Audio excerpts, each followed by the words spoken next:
pero pues sobre todo queremos hacer esa observación para que entremos en esa normatividad, para que dentro de toda esta legalidad y normatividad que tiene o que afecta directamente estos procedimientos, a esta investigación, pues se pueda cumplir y que en un momento dado pues no dañe el debido proceso y podamos llevar a cabo adecuadamente esta investigación o llevar a buen término esta investigación. Acerca de estos puntos normativos de la Constitución, nos pasamos hacia pues la ley internacional, ¿sí? La Declaración Universal de los Derechos Humanos, que en el artículo 15 nos cita que toda persona tiene derecho a una nacionalidad, que incluso lo retomábamos en el artículo 4 de nuestra Constitución Política de los Estados Unidos Mexicanos. A nadie se debe privar arbitrariamente de su nacionalidad ni del derecho a cambiar de nacionalidad. Todos somos libres. Hay muchísima gente que vive en nuestro país y bueno, pues se enamora de él o pues quiere ser mexicano por cuestiones legales, administrativas, etcétera, pero pues también tienen ese derecho. Incluso hay personas que de México viajan a otros lados y quieren cambiar la nacionalidad, o incluso hay hijos de personas de de dos nacionalidades, y pues tienen esa cuestión de que hasta cierta edad pueden disfrutar de los derechos de ambas nacionalidades, pero llega en un momento en el que tienen que decidir por una, ¿no? Entonces, pues esto es parte también de la Declaración Universal de Derechos Humanos. Y en cuestión del derecho a la identidad y al libre desarrollo de la personalidad, pues toda persona tiene derecho a pertenecer a un grupo social. ¿Sí? Esta cita acerca de esta Ley Universal de los Derechos Humanos, bueno, tiene un porqué. Que, como ya mencionábamos, nosotros como servidores públicos, como peritos, ¿sí? Como científicos, tenemos derecho a tener un trabajo, a poder realizar nuestro trabajo libremente, con autonomía, ¿sí? Pero debemos de cumplir cabalmente con lo que se nos está dictando, con estas normas en las que tenemos que respetar los derechos humanos de los terceros, ¿sí? De las víctimas, de los imputados, y es esa situación de estar resaltando y haciendo hincapié en estos derechos que tenemos como humanos para poder también obtener información, esos indicios o esos elementos de estudio legalmente, y pues que no cause una arbitrariedad en la investigación que pudiera afectar, ¿sí? Bueno, entonces aquí se menciona pues la Convención sobre los Derechos del Niño, ¿sí? Donde determina que el niño será inscrito inmediatamente después de su nacimiento, como ya lo mencionábamos que se cita en la Constitución. Tendrá derecho desde que nace un hombre a adquirir una nacionalidad y en medida de lo posible a conocer a sus padres y a ser cuidado por ellos. Yo creo que pues la mayoría que tenemos hijos, pues nos encanta poder cuidarlos, nos encanta disfrutarlos, y pues ese es un derecho que también gozamos nosotros como padres, ¿no? Quizás no esté citado, pero pues esa es otra situación también humana. Bueno, el derecho a la identidad está compuesto, deseamos tener nombre y los apellidos de los padres desde que se nazca, ¿sí?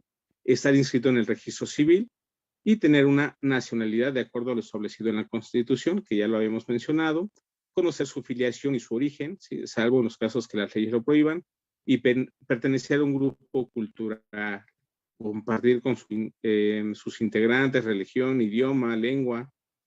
Entonces, esto pues lo resaltamos o lo mencionamos nuevamente en cuestión de los derechos humanos, pero también ya lo habíamos mencionado que se cita en la Constitución. Entrando más en materia, bueno, pues tenemos el Código Nacional de Procedimientos Penales, donde ya hablando más de lo que es la identidad, sí, en relación a la identificación y cosas, algunos aspectos que como servidores públicos también tenemos que respetar. Bueno, el artículo 106 nos habla de la reserva sobre la identidad. Si nosotros estamos en una investigación conocemos al imputado, quizás la víctima, etcétera. Bueno, nosotros tenemos la obligación de ser cautelosos, respetar esa autonomía de la investigación y esa secrecía en la cual pues nosotros no tenemos por qué proporcionar información, ¿sí? De una o de otra parte. Entonces, dentro de el ámbito de la identificación, pues también nosotros al momento de que la autoridad nos solicita o nos ordena la identificación de una persona, pues solamente eso es una investigación en la cual se tiene que realizar institucionalmente y la autoridad que lo solicita, bueno, pues es a la persona a la que le vamos a brindar esa información. ¿Sí? Entonces es igual esa normatividad, esa legalidad en la cual debemos de tomar en cuenta y no andar por ahí proporcionando datos que no son de interés para otros, o que sean de interés para otros, pero pues no es que legal, no podemos estar proporcionando información. Parte de nuestro trabajo, bueno, pues es particular de ciertas personas. El artículo 212 de este Código Nacional de Procedimientos Penales, pues el deber de investigación penal cuando el Ministerio Público tenga conocimiento de la existencia de un hecho que la ley señale como delito, pues dirigirá la investigación penal para el esclarecimiento del hecho que la ley señala como delito, así como la identificación de quién lo cometió o participó en su comisión. El maestro Alberto Isaac Correa Ramírez, en su libro de Identificación Humana, Identificación Forense, Manual Práctico de Antropología, bueno, pues señala a la identidad, sí, como, bueno, como lo conocemos, que es este grupo de caracteres o características que nos van a individualizar, nos van a hacer diferente a los demás, igual a nosotros mismos, bueno, a uno mismo, ¿sí? La identificación, pues, es este método sistematizado para recabar todas esas características que nos individualizan y poder establecer la identidad de una persona, ¿sí? Pero también nos menciona acerca desde los diversos puntos de vista que podemos nosotros manejar o conocer a la identificación, ¿no? Y una de ellas es la identificación criminalística, y como ya lo mencionábamos, pues dentro de nuestras funciones como peritos, pues es establecer la identidad de las personas que, si bien no podemos determinar que estuvieron o realizaron un, un acto probablemente delictivo o alguna acción que pudo haber sido un delito, bueno, sí podemos establecer su identidad de las personas que estuvieron en contacto con un objeto, una superficie de las que se encuentran en el lugar de la investigación. ¿Sí? Y ya dentro de toda esta investigación, bueno, pues tiene que interactuar con los diversos especialistas, pues para conocer la identidad de esas personas que pudieron haber realizado esa acción. Artículo 214, principios que rigen a las autoridades de la investigación: legalidad, objetividad, eficiencia, profesionalismo, honradez, lealtad y respeto a los derechos humanos reconocidos en la Constitución y en los tratados. Como ya lo hemos mencionado, ese respeto a los derechos humanos, ¿sí? Que debemos de tener siempre en cuenta para poder llevar a cabo íntegramente nuestra actividad, nuestro trabajo, y no caer en una responsabilidad de desleal o deshonesto, de esa parcialidad, en todo caso, hacia una de las partes en la investigación. No debemos de ser imparciales, simplemente hacer nuestro análisis, emitir un dictamen, dar una solución a ese planteamiento del problema que nos establece el Ministerio Público o la autoridad investigadora, y simplemente el resultado que salga de esa investigación. Entonces, pues otra vez hacemos mención acerca del respeto a los derechos humanos. En el artículo 227, que nos habla de la cadena de custodia, bueno, es muy importante tener este sistema de control y registro ¿sí? En el cual pues vamos a usar estos formatos de cadena de custodia para poder cumplir con esa trazabilidad del indicio desde su lugar de colección o desde que fue aportado por alguna persona hasta que la autoridad determine cuál es su fin. Entonces, pues aquí es importante también contar con el cumplimiento adecuado de este sistema de control y registro para todos esos indicios que son sometidos a investigación o análisis, sobre todo en el caso de algún material biológico para establecer la identidad de algún cadáver o restos humanos, o algunos objetos, como ya mencionábamos, en el lugar de la investigación. Todas esas personas que tienen contacto con un objeto o con una superficie en el lugar de investigación, pues nos van a dejar pues un rastro, ¿no? Entonces podemos obtener desde elementos biológicos, las huellas dactilares que son reveladas, fijadas y levantadas por el perito criminalista o el perito dactiloscopista de campo, y que tienen que tener esta trazabilidad desde su origen hasta el análisis, las bodegas de indicios, o hasta que la autoridad pues nos determine cuál es el fin de estos elementos que están en investigación. Y bueno, también es muy importante conocer esa responsabilidad que se tiene acerca de la cadena de custodia. ¿Quiénes son los responsables de la cadena de custodia? Bueno, pues de acuerdo a la guía de la cadena de custodia, pues son todos estos servidores públicos que en la práctica de sus actividades profesionales, ¿sí? Y obligaciones del servidor, pues tienen contacto con estos indicios, ¿sí? Y con esa cadena de custodia. Y entonces, pues mencionábamos de pronto que, pues si bien los elementos pueden ser proporcionados por un tercero, por un particular,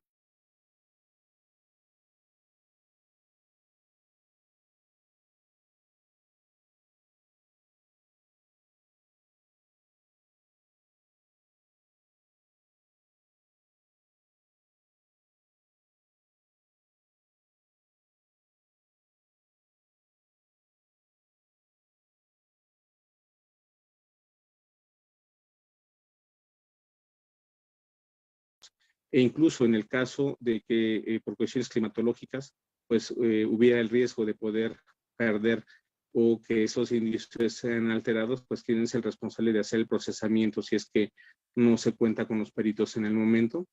Bueno, pues también está la figura del primer respondiente.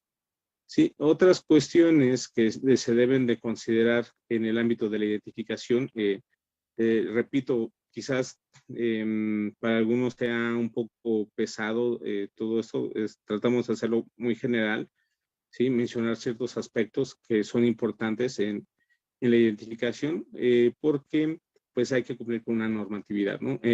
Ya comentábamos que de pronto al tener algunos indicios o algunos elementos para análisis de una manera arbitraria, ¿sí? De una manera ilegal, pues eso pues, puede perjudicar la investigación. Y por eso se citan estos artículos y se mencionan esas actuaciones, por ejemplo, esas de la investigación en las que no se requiere autorización previa del juez de control, porque también caemos en esa situación de la malinterpretación o el manejo de las leyes. Ok, sí, permítanme un momento.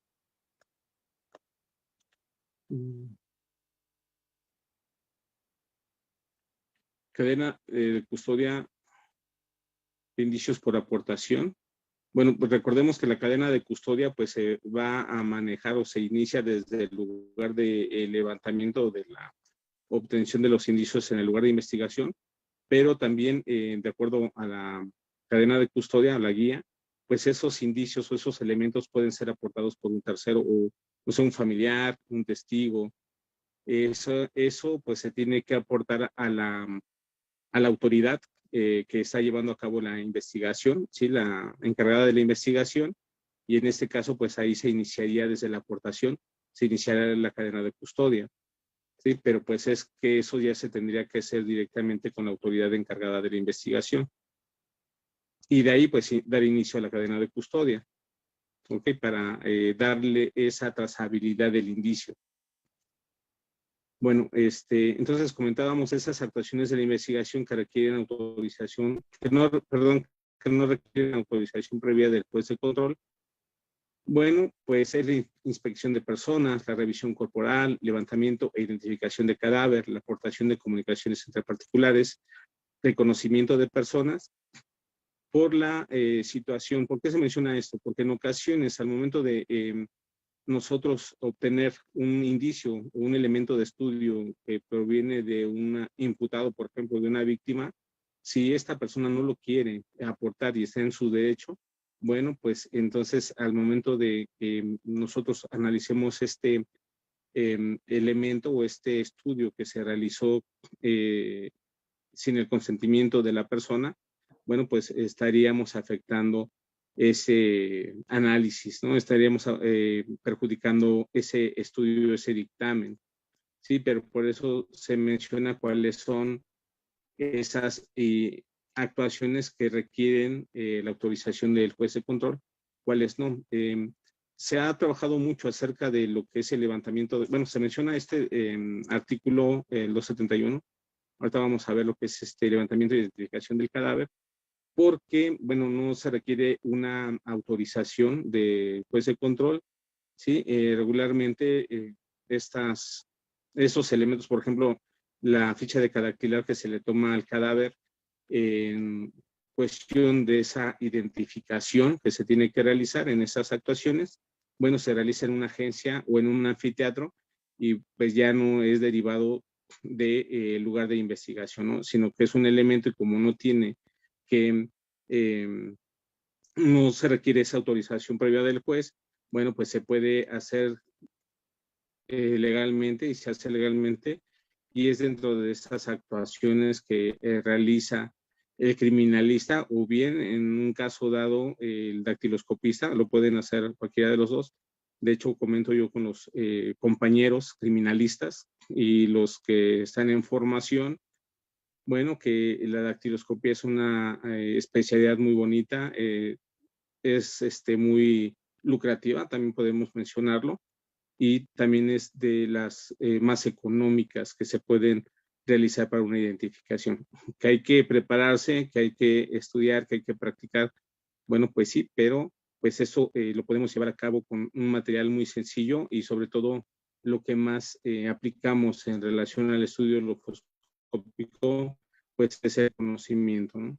Que hay materiales especiales, que hay también una normatividad para poder llevar a cabo esta práctica de la dactiloscopía, sí lo hay, pero pues esto lo puede hacer el criminalista como el dactiloscopista. Claro, hay otras actividades u otros procedimientos más especializados que tendrá que realizarlos particularmente el perito en dactiloscopía o pues ya mencionándolo por la rama de la lofoscopía, porque hay diversas ramas de la lofoscopía, bueno, ya con el especialista en ello para ciertos procedimientos más especializados.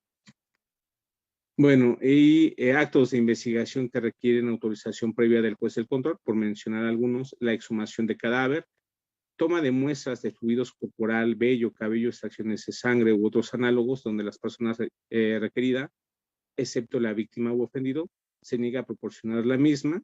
Decíamos que incluso cuando hemos tenido la necesidad de intervenir en asuntos que hay que identificar a un testigo o a alguna víctima, pues no es necesaria tanto esa orden del juez, sin embargo, pues también tienen el derecho a aceptar o a negarse, pero claro, ya saben ellos que si son los denunciantes, pues esto podría afectar un tanto la investigación, ¿no? Entonces, bajo ese sentido, pues se tendría que aclarar también esos aspectos. Reconocimiento de examen físico de persona cuando aquella se niega a ser examinada, pues es esa situación de la orden del juez. Y como vemos, bueno, esos fluidos corporales, esos elementos o indicios biológicos, ese material biológico para poder realizar a cabo una identificación, pues Si la persona no lo autoriza, pues también necesitamos esa orden judicial para poder obtener ese material necesario para nuestra investigación. Y, por ejemplo, en los casos de violación o esos casos de violencia sexual o incluso de agresiones por mordedura, bueno, pudiéramos tener ahí algunos elementos de ADN que pudieran ser analizados por los especialistas. Sí, tenemos a grandes peritos como la maestra Tere Durán en la especialidad de genética, a la maestra Carmen Santos. Bueno, pues ellos que ya intervinieron también con nosotros, ya han colaborado, pues son también de esos grandes expertos de la genética. Gracias, maestro Mauricio. Buenas tardes. Saludos. Ahora, del 266, actos de molestia. Todo acto de molestia deberá llevar a cabo con respeto a la dignidad de las personas en cuestión. Repito, no quise poner todo el código, no queremos mencionar, pero sí esos aspectos que pudieran afectar un tanto, por eso decíamos aspectos normativos, precisamente por esa situación, ¿no? De que al momento de que nosotros queremos llevar a cabo un registro dactiloscópico, queremos obtener una muestra de saliva, incluso la huella de mordedura, etcétera, cualquier indicio que pudiéramos realizar para establecer la identidad en criminalística, bueno, pues allá se causa un acto de molestia para estas personas, y pues todo debe ser con respeto a la dignidad de las personas.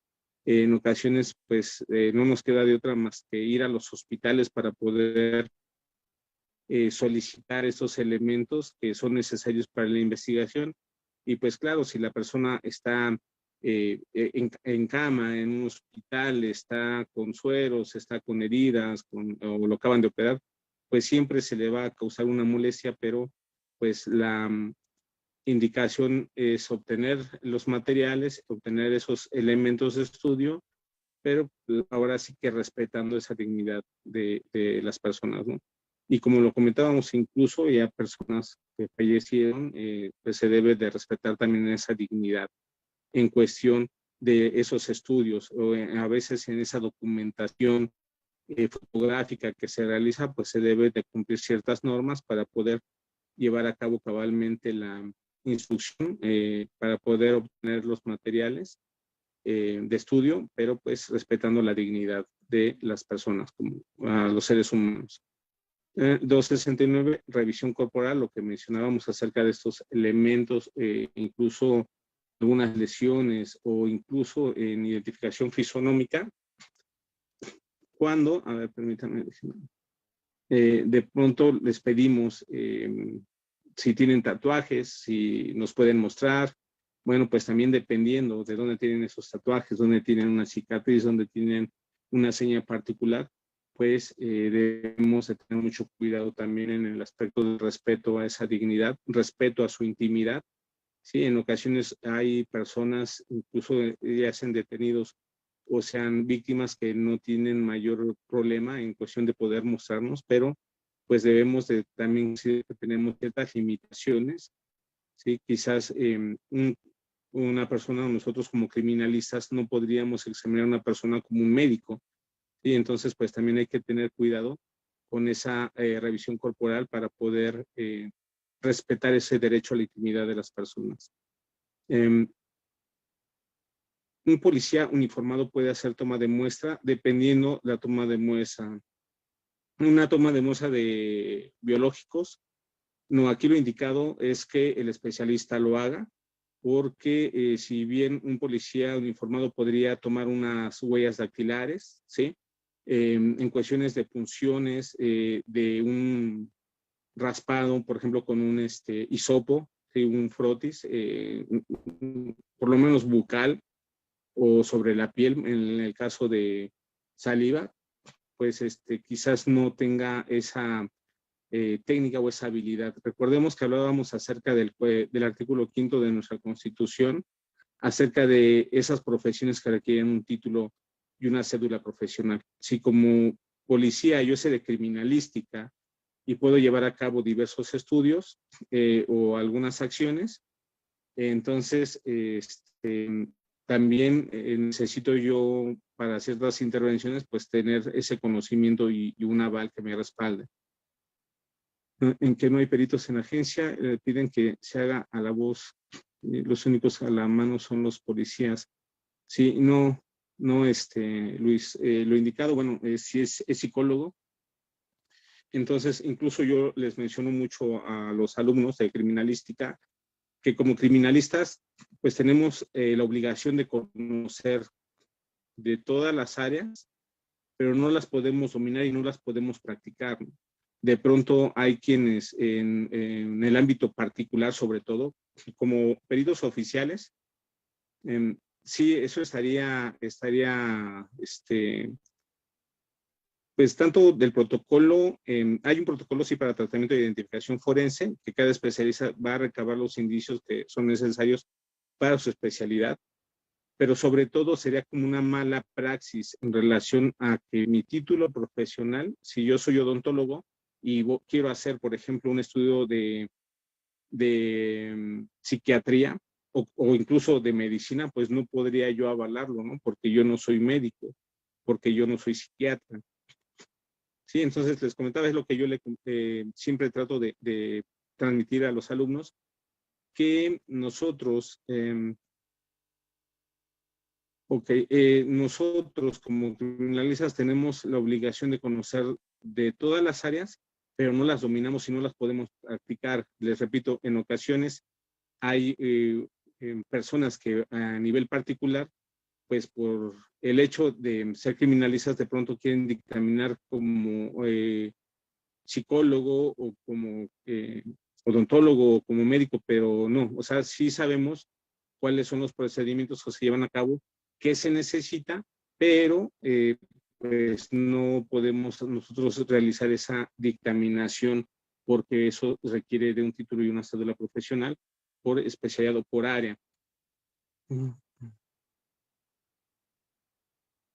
Ok, en el caso de que sí puede ser cualquier policía quien pueda realizar ese estudio de la toma de huellas dactiloscópicas, si tiene el conocimiento de criminalística, eso, la criminalística sí nos avala. ¿Sí? Entonces, si tiene ese conocimiento y sobre todo también, les voy a ser honesto, ¿no? De pronto, uno como perito en locoscopía hace lo posible porque las huellas dactilares en la ficha de cada dactilar nos queden lo mejor posible, perfectas, pero pues también hay personas que se dicen peritos en dactiloscopía que la verdad dejan mucho que desear en cuestión de la toma de huellas dactilares. Yo sé que todos tenemos habilidades, todos tenemos algunas limitaciones, pero no siempre pues desarrollamos quizás esa actividad o a veces lo hacemos con un desinterés que afecta también esa normatividad acerca de acerca de la mala praxis, ¿no? O sea, hacemos por ese desinterés o por esa apatía al trabajo, pues hay una mala praxis acerca de nuestro campo de trabajo. Ok, Berenice, sí, el criminalista de campo, les decía yo que los criminalistas pues tienen esa formación, por lo menos donde yo he estado impartiendo materias en licenciatura de criminalística, ejemplo, en el colegio, pues también hacemos hincapié en la práctica de toma de muestras y bueno, es una parte de la dactiloscopia que se ve, pero pues también uno, ya decíamos, un perito pues tiene la obligación de estarse capacitando continuamente. ¿Ok? Bueno, acerca de la toma de muestras, cuando la persona requerida se niegue a proporcionarlas, bueno, pues se tiene que pedir la orden del juez. En el artículo 271 hablábamos acerca del levantamiento e identificación de cadáveres, donde pues no es necesaria una orden judicial y que nosotros podemos hacer ese levantamiento, hacer todos los procedimientos, todas las diligencias necesarias para poder realizar esa identificación, establecer la identidad del cadáver y pues de acuerdo a los elementos que tengamos, ya sean fragmentados, restos óseos, restos humanos o cadáver reciente o en estado de putrefacción, bueno, pues nosotros tendríamos esa libertad, esa autonomía para poder realizar los estudios necesarios. Claro que también necesitamos que por una cuestión protocolar, pues que dentro del planteamiento del problema, pues establezca qué es lo que se requiere hacer en esos casos, ¿no? Porque en ocasiones solicitan quizás nada más tomar las huellas dactilares, en ocasiones solicitan tomar las huellas dactilares o el criminalista los toma y son enviadas a un laboratorio y se tiene que hacer el análisis de esas huellas dactilares o bien ingresar a un sistema automatizado, pero pues la intención es realizar estos peritajes que correspondan, sean necesarios para poder establecer la identidad de un cadáver. Sí, bueno, aquí se mencionan esas diligencias: inspección del cadáver, la ubicación del mismo en el lugar de los hechos, levantamiento del cadáver, traslado y la exhumación en los términos previstos en este código, demás disposiciones aplicables. Ya mencionábamos nosotros el protocolo para el tratamiento e identificación forense, donde pues se establecen esas ciencias y áreas forenses que tienen que intervenir acerca de este protocolo que son mencionadas para poder tratar esos cadáveres y, dependiendo también de la casuística, llevar a cabo la organización de todo el personal y el recurso humano y material posible. Ok, posición víctima-victimario, pues sí, todas las diligencias que se tienen que realizar de acuerdo a la metodología criminalística. ¿De acuerdo? Artículo 72, peritaje durante la investigación. Bueno, pues todos los peritajes, aquí ya se menciona que se tienen que realizar o quienes tienen que realizar esos peritajes para que sean dispuestos a disposición del perito para poder realizar el análisis correspondiente, y también acerca del acceso a los indicios, ¿no? ¿Quiénes tienen la obligación, quiénes tienen ese acceso a los indicios, ya sea de forma institucional o de una forma privada para aquellos peritos particulares? ¿Sí? Y sobre todo en este caso del artículo 274, donde el peritaje es irreproducible, cuando nosotros como peritos oficiales vamos a realizar un peritaje acerca, sobre un material de estudio, sobre unos indicios, pues debemos de considerar la cantidad de material que se tiene, el tipo de estudio que se tiene que realizar, y si ese indicio o ese peritaje, si ese análisis va a consumir todo el material que tenemos a disposición y ya no se va a poder repetir posteriormente. Tenemos la obligación de comunicarlo a la autoridad para que la contraparte, en este caso si es el abogado de un imputado, o o la otra parte que esté en la investigación, pues tiene el derecho de saber que ese peritaje se va a realizar y que ya se va a perder ese material de estudio, para que a su vez esté presente el abogado o que mande a su perito particular para que vea cómo se realiza el peritaje, que se lleva de acuerdo a los protocolos, a los procedimientos de laboratorio, y pues que estén de acuerdo en que es un estudio bien hecho. Ya si se avisa y la otra parte no acude, no pone atención a esa actividad que se va a realizar y se pierde del estudio, de la aplicación del peritaje, pues entonces ya no es responsabilidad de nosotros, ¿no? Entonces también tenemos esa obligación de avisar cuando nosotros vamos a hacer un procedimiento y vamos a perder el material de estudio y ya no se va a poder repetir esos peritajes. En el caso de los peritajes especiales también hay que considerar ciertos estudios que se tienen que realizar de forma especial. Uno de ellos principalmente es en el caso de violación, donde todas las especialidades, por ejemplo, genética, medicina, psicología, criminalística, criminología, tendrían que hacer un equipo multidisciplinario y poder intervenir para que no se revictimice a la víctima, ¿sí? Para hacerle estudios en el menor tiempo posible y que intervengan como equipo para poder evitarle otra vez ese trauma emocional a la persona. Ok, procedimiento para reconocimiento de personas que debe de practicarse con la mayor reserva posible. Aquí también debemos de cumplir con esa secrecía, con esa reserva de no estar utilizando.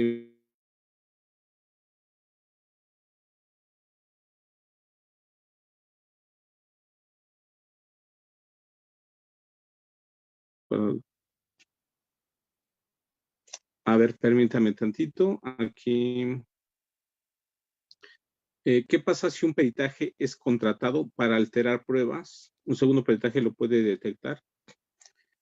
Bueno, es que realmente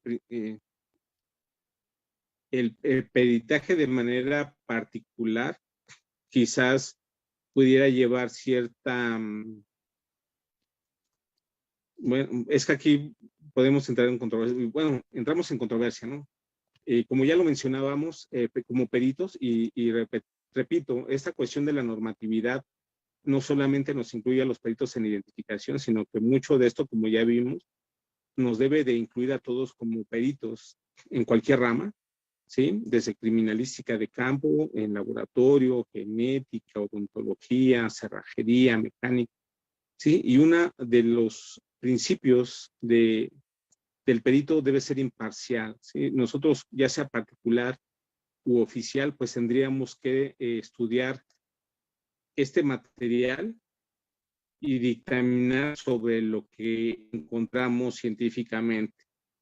¿Sí? Esta cuestión de alterar evidencia o este material de estudio, no digo que no se presente, pero pues ya como peritos, si entramos en esas situaciones, pues ya no estamos cumpliendo con un principio de perito, ¿no? Ya echamos por la borda toda la formación que tenemos como peritos, como criminalistas. Y bueno, en el caso que usted menciona que si se puede analizar y se puede verificar, si nosotros retomamos los estudios desde el inicio, en el caso, si no hay más elementos para poder repetir el peritaje, pues se tendrían que realizar estudios sobre los dictámenes, ¿no? O sea, prácticamente sería una criminalística de gabinete que sería dictaminar sobre dictámenes y ver todos los elementos y bueno, quizás no se pudiera resolver eh, directamente o puntualmente cuál es la situación de alteración, pero sí se puede crear una duda razonable de acuerdo a los procedimientos que se hayan realizado. ¿Sí? Entonces, si alguien por ahí hace mala praxis acerca de ciertos indicios y pues los desaparece, pues ya por lo menos ahí ya hay una responsabilidad, ¿no? Sobre esa desaparición y alteración de los indicios. Y como comentábamos, bueno, pues se tiene que haber una cadena de custodia para saber quién manejó esos indicios y como lo comentábamos también, esos indicios que son aportados, pues antes de ser analizados se tienen que aportar a la autoridad para que esta autoridad pues solicite el análisis del mismo. Entonces, bueno, en ese aspecto se tiene que llevar a cabo todo ese registro y control de las personas que tengan contacto con los indicios. Bueno, en respecto a lo que es el reconocimiento de personas que se hace a través de la Cámara de Gesell, yo he mencionado en algún momento que dentro de los conceptos de identificación que se tenían antes, era, perdón, creo que el doctor Oloris menciona que es esa imagen estereotipada que nosotros tenemos de una persona cuando la volvemos a ver, bueno, establecemos una identificación.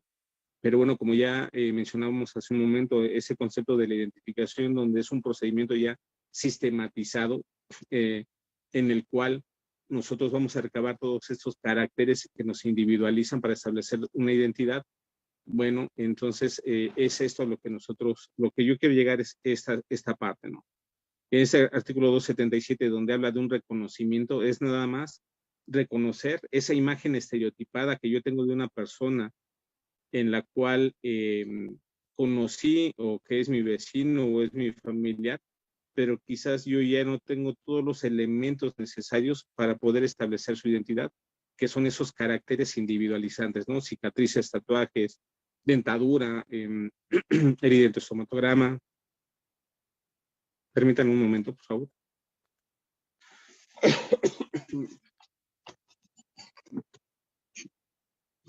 Ujú.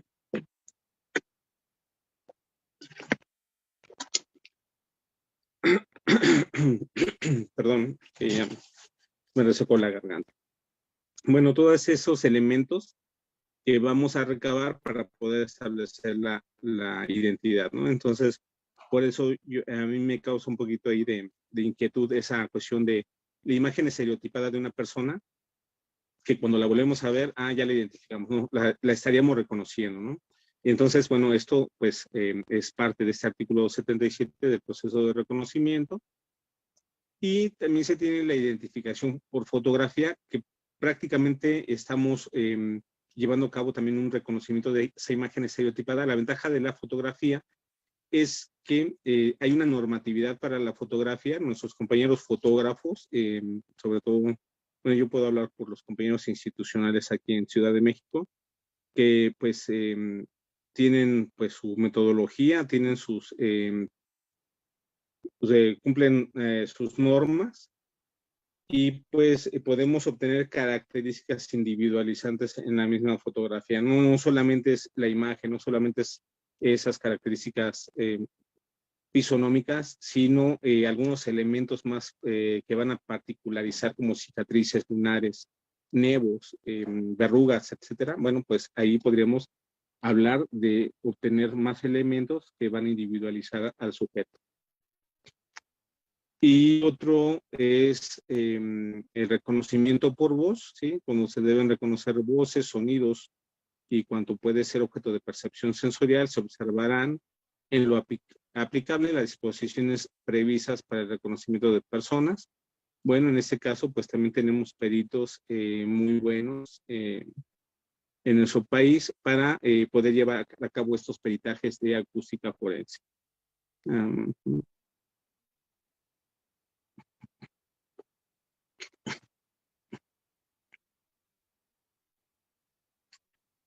Ok, bueno, sí, Fidel, en ese caso, bueno, pues se tendría que volver a analizar todos esos elementos, o tendría que hacerse una dictaminación sobre esos peritajes y poder encontrar realmente cuál es la verdad sobre ese análisis, ¿no? Obtener el resultado científico. Y bueno, ya nosotros como peritos pues tenemos la responsabilidad de analizar elementos, de dar nuestro dictamen acerca de lo que vemos, ¿sí? Del resultado científico. Ya la cuestión de las sanciones o la cuestión de la normatividad legal, pues ya no nos compete a nosotros, ¿no? Es la parte de nosotros, es esta parte científica, el análisis, pero también debemos de cumplir con esa normatividad para poder llevar a cabo nuestra actividad. Ok, la prueba pericial podrá ofrecerse cuando para el examen de personas, hechos, objetos o circunstancias fuere necesario o conveniente poseer conocimientos especiales. Bueno, ya hablábamos de cada uno de nosotros, de nuestras especialidades, el título oficial, ¿sí? Que incluso también está contemplado en ese Código Nacional, artículo 369, para poder aplicar las experticias o la especialidad, en este caso de identificación, como la odontología, la dactiloscopía, la química, la genética, medicina, ¿sí? Y recordemos que de acuerdo al artículo 5 de nuestra Constitución, pues hay algunas especialidades o hay algunas carreras en las cuales, pues dependiendo de la entidad federativa, pues va a requerir de una cédula profesional y un título, y en algunos otros casos, pues no. Entonces, bueno, es también importante conocer esto. Y aparte también, hacia lo que son los requisitos de la sentencia, debe ser identificado el acusado y la víctima u ofendido para que la autoridad pueda dictar una sentencia, ¿no? Entonces, en ocasiones, cuando nosotros, la situación del respeto a los derechos humanos, pues si la persona se niega a ser identificado hasta que el orden al juez se identifica, pero en muchas ocasiones pues ya les surge, porque si no son identificados o no han sido identificados por los medios ya propuestos o establecidos, pues no se puede dictar la sentencia. Entonces, pues en ocasiones hay algunas situaciones por ahí que les benefician y pues ya es cuando requieren ser identificados con urgencia. Y bueno, es parte de la normatividad acerca por ejemplo, este código, la Constitución, los derechos humanos, pero también debemos de cumplir una normatividad en nuestra práctica, en nuestros laboratorios sobre todo, ¿sí? Se ha hablado mucho de los sistemas de gestión de calidad, en los cuales se pueden o se deben de cumplir, pero sin embargo hay que tomar en cuenta que estas normas de los laboratorios también, lo que es la acreditación, perdón, pues es voluntaria, ¿sí? Pero es importante considerar cuáles son las normas que nos pueden regir como laboratorios de criminalística de las áreas forenses para que nuestro trabajo esté con una mayor defensa, para que nuestro trabajo sea mejor aceptado y que no causemos alguna formación de duda razonable a la autoridad, ¿sí? Entonces, sobre todo, aquí los laboratorios, bueno, hablamos de una acreditación, ¿sí? Esta acreditación es una forma de reconocer y generar confianza sobre la correcta ejecución de un determinado tipo de actividad.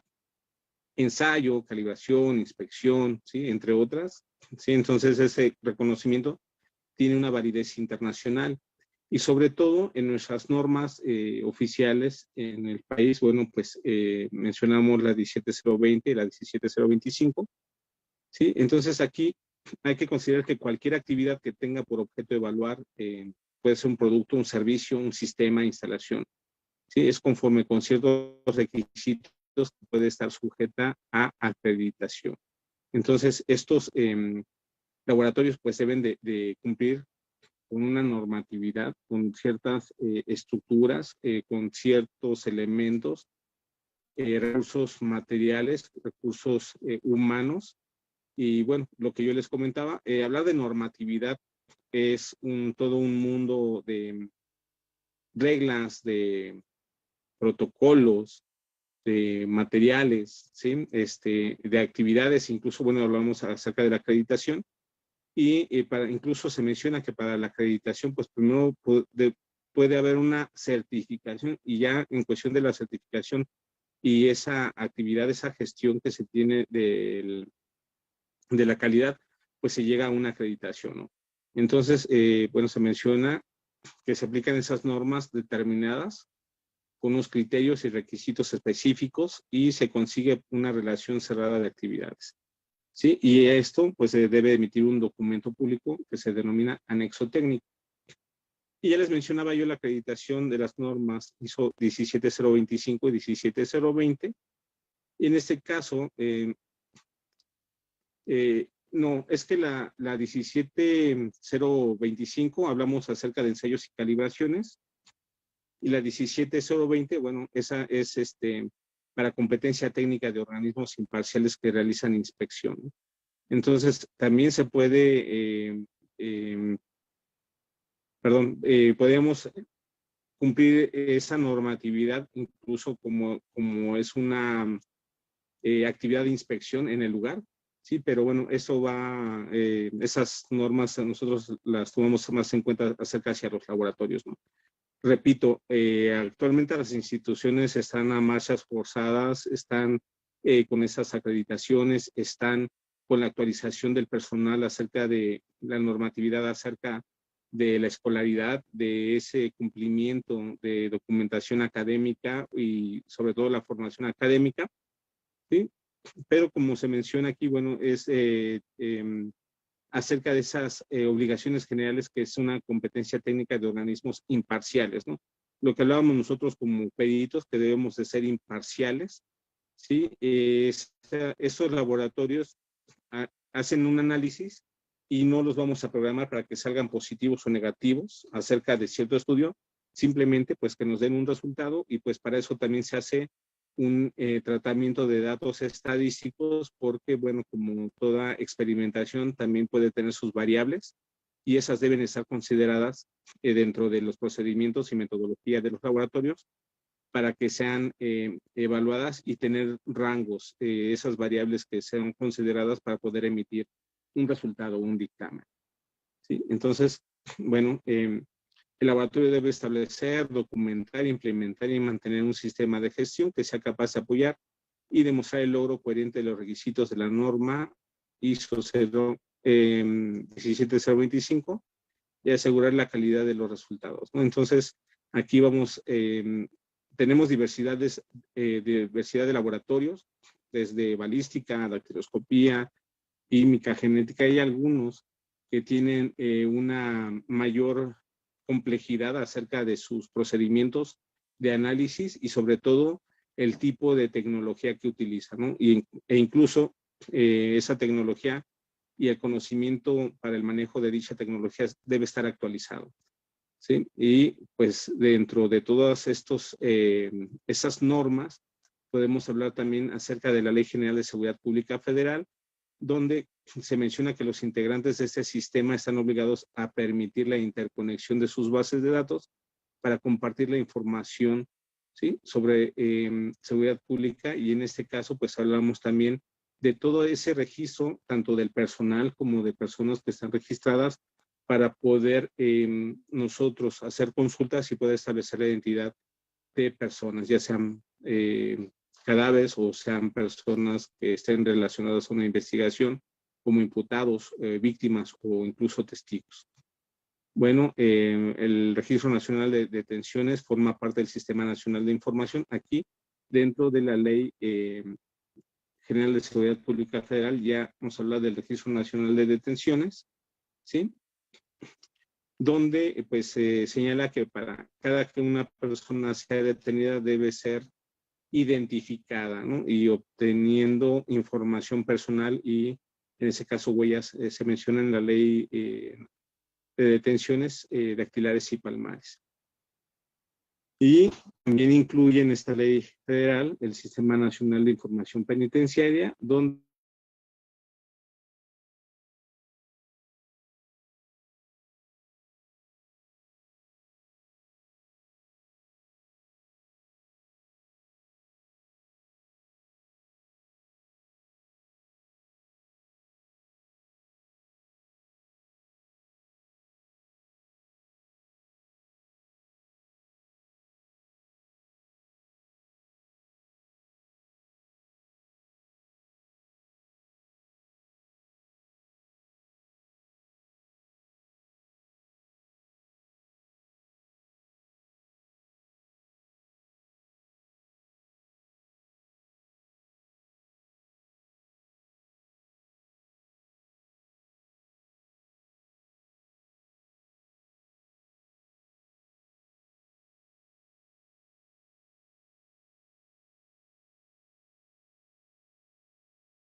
Maestro, buenas tardes. Hemos perdido el audio.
¿Ya se escucha? Perfectamente, maestro. Sí, ok, muchas gracias. Bueno, quién sabe qué pasó, una disculpa. De pronto la lluvia nos juega un poco aquí con la tecnología, pero bueno, ya estamos de regreso. Muy bien, entonces comentábamos que ese Registro Nacional de Detenciones, bueno, este fue creado para pues tratar de respetar y salvaguardar esa integridad de los detenidos. Entonces tenemos la obligación, desde que se detiene una persona, a crear ese registro nacional, se les da un folio hasta el momento que llegan al Ministerio Público, lo llevan a un hospital, lo llevan a periciales, lo llevan a algún otro lado, se debe manejar todo eso. Entonces, en esta parte del registro, bueno, pues se habla de ese registro de los datos, ¿sí? Decíamos que es un registro inmediato sobre esa detención y se deben de obtener esos datos mínimos, que es el nombre, la edad, el sexo, ¿sí? También se pide registro de las huellas dactilares y palmares de la persona y pues lo que se busca es salvaguardar sus derechos y sobre todo evitar esa desaparición forzada de personas. ¿Sí? Y bueno, dentro de esta ley pues también tenemos el artículo 21, que esas instituciones de procuración de justicia o las fiscalías ahora, esas que conozcan de faltas administrativas, a quienes les sea puesta a disposición una persona detenida, debe actualizar también esa base de datos para poder conocer la identidad de la persona. La actualización de la información del registro que se lleven a cabo las instituciones de procuración de justicia u administrativas deben de contener por lo menos datos de la persona, como ya lo habíamos mencionado, acerca de los datos personales. Ya sabemos de esos datos de filiación, que es lugar, domicilio, nacionalidad, estado civil, escolar, etcétera. Pero aquí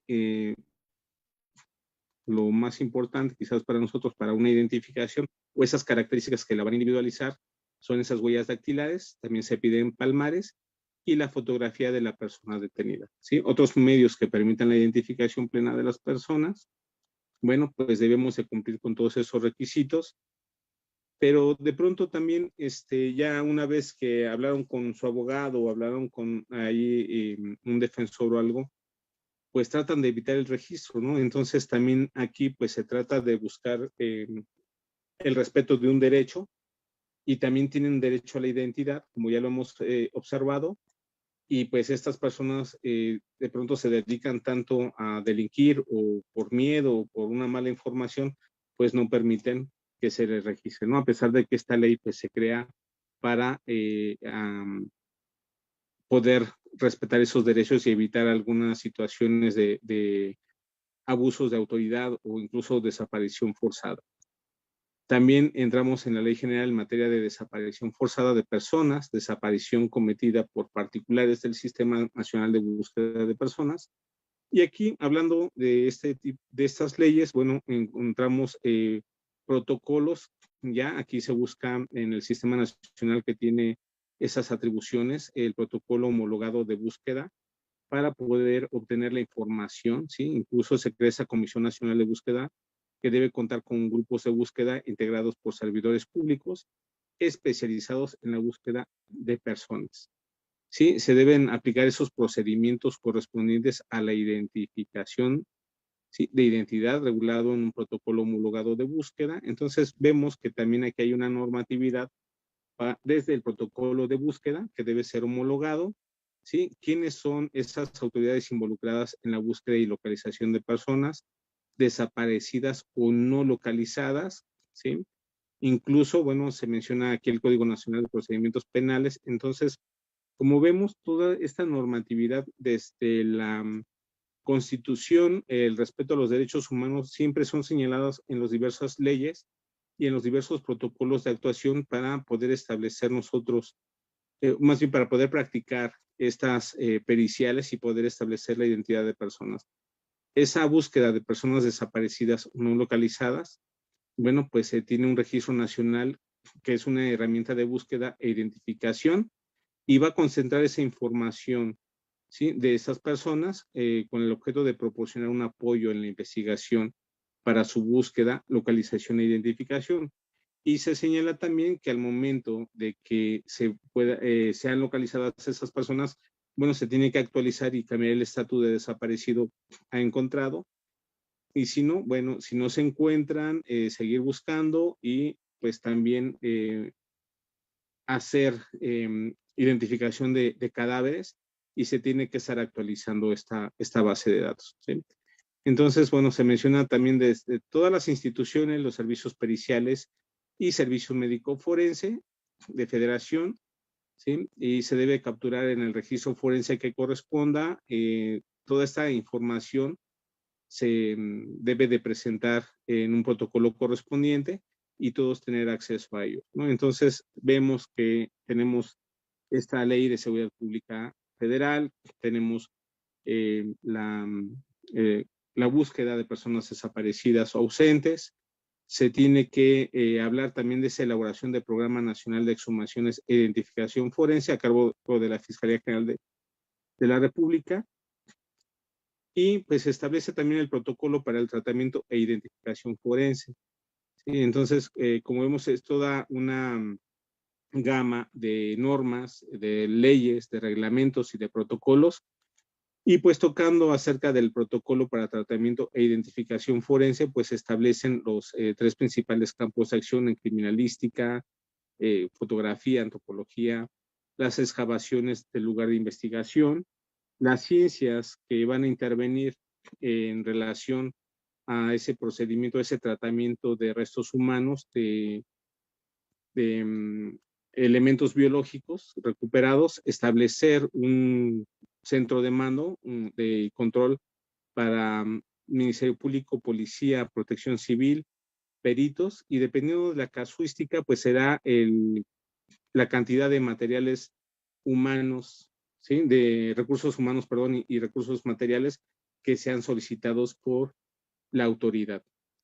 ¿Sí? Entonces, pues de una manera breve, traté de proporcionar estos aspectos generales para la identificación y como recalco, nos damos cuenta que dentro de todos estos aspectos normativos, pues entramos todos los peritos, ¿no? O todos los servidores públicos o todas las personas que estamos involucrados en una investigación. Sí, ya mencionaba la compañera, perdón, es que veo los chats, y acerca de esa intervención para alterar indicios, bueno, pues como perito, pues un principio del perito es la imparcialidad, la legalidad y la honestidad. Entonces, también por eso les comento yo a los alumnos que pues si queremos ser peritos, si queremos entrar en el ámbito de la criminalística, pues para empezar, pues debemos de ser honestos con nosotros mismos. Si no hago la tarea o si voy a copiar en el examen, pues ya empecé mal, pues ahí esos principios del perito. Bueno, espero que les sirva esa información, que sea útil en su práctica, en su formación, y pues les agradezco su paciencia. No sé si haya algún comentario o haya alguna otra duda. Tirar un peritaje, es que ahí ya no le entiendo, Fidel.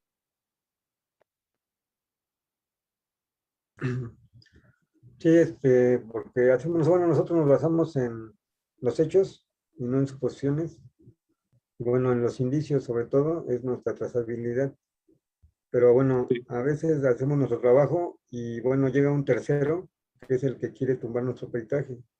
O nosotros, pero bueno, hasta lo que yo sé serían los detalles, ¿no? Por ejemplo, que no tengamos el equipo de protección personal, o no tengamos colocado bien el cubrebocas, etcétera, etcétera, y se argumente que contaminamos la escena o el lugar de los hechos o el lugar del hallazgo. Así es. De hecho, dentro del protocolo para tratamiento e identificación forense, pues establece cada experticia, pues tiene su protocolo de actuación, tiene ya incluso el material específico con el que se tiene que levantar cada uno de los indicios de su experticia. Y pues eso también, aquí lo interesante de este sistema penal acusatorio, de esa publicidad y esa oralidad, es que pues los abogados, sobre todo los defensores, lo que quieren es causar o crear esa duda razonable al juez acerca de nuestro procedimiento, ¿no?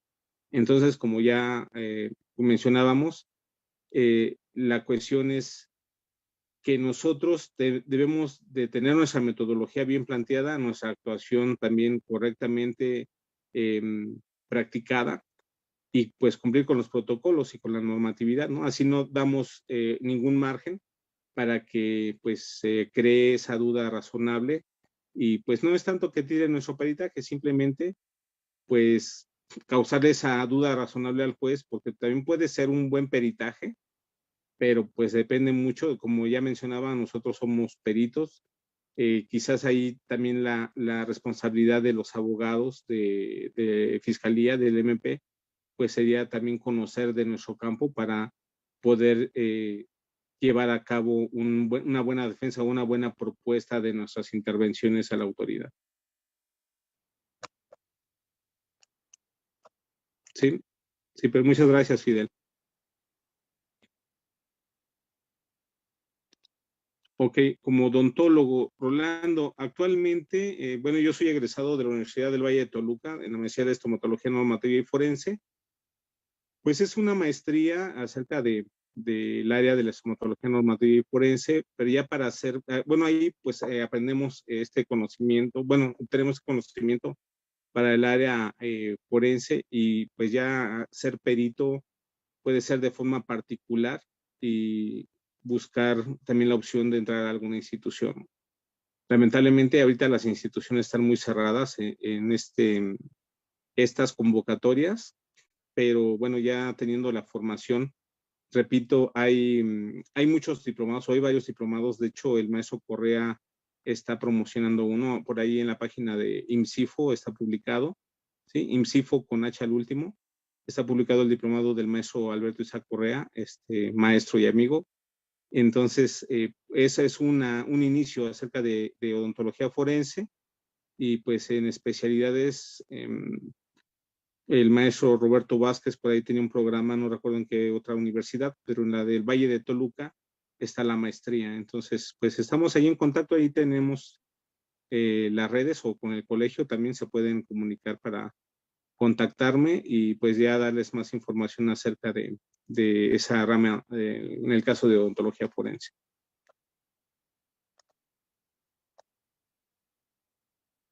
Ok, Espericuati, en la página de Registro Nacional de Detenciones no te pide huellas dactilares ni fotografías del detenido.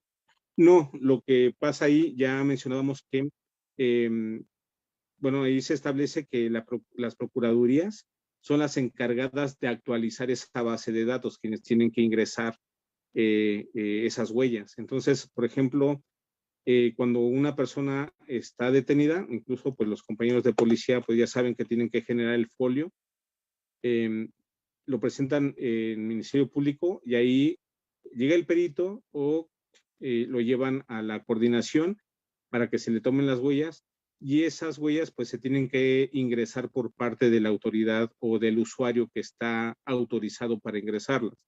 Sí, policía no lo hace, ¿no? O sea, policía toma el registro para poder generar el folio.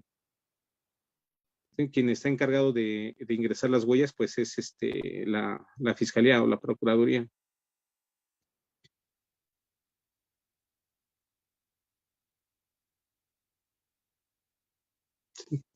Bueno, pues si no hay alguna otra duda o comentario, no hay de qué. Saludos, licenciado Espericueta. Gracias por el comentario. Pues bueno, por mi parte les agradezco su atención y les agradezco que hayan tomado esta tarde para compartir con nosotros.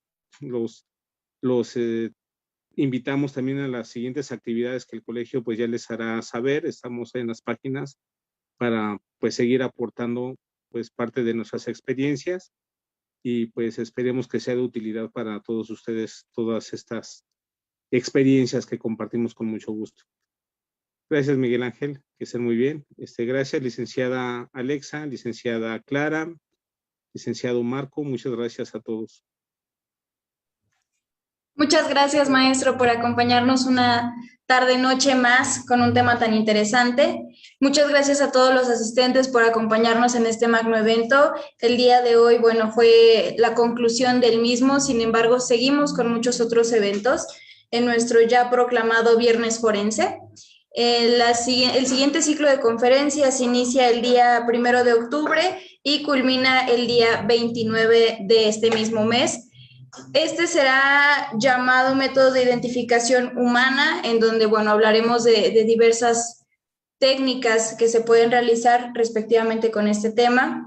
Nuevamente, muchas gracias. Gracias, maestro, por su tiempo, su atención para con el colegio y los asistentes a este evento. Ok, gracias, licenciada. Pues saludos a todos y gracias nuevamente por la confianza. Gracias a todos, que tengan un excelente fin de semana y estamos en contacto. Esperamos verlos en las siguientes actividades. Muchas gracias. Recuerden también, les hacemos nuestra cordial invitación para el campamento forense que será realizado el día 30 de octubre, sábado, en donde se realiza la búsqueda, preservación y procesamiento de fosas clandestinas de acuerdo con el protocolo de identificación. Entonces los esperamos ahí con muchas otras sorpresas dentro del evento. Que pasen una excelente noche todos. Muchas gracias. Hasta luego igualmente. Hasta luego. Hasta luego.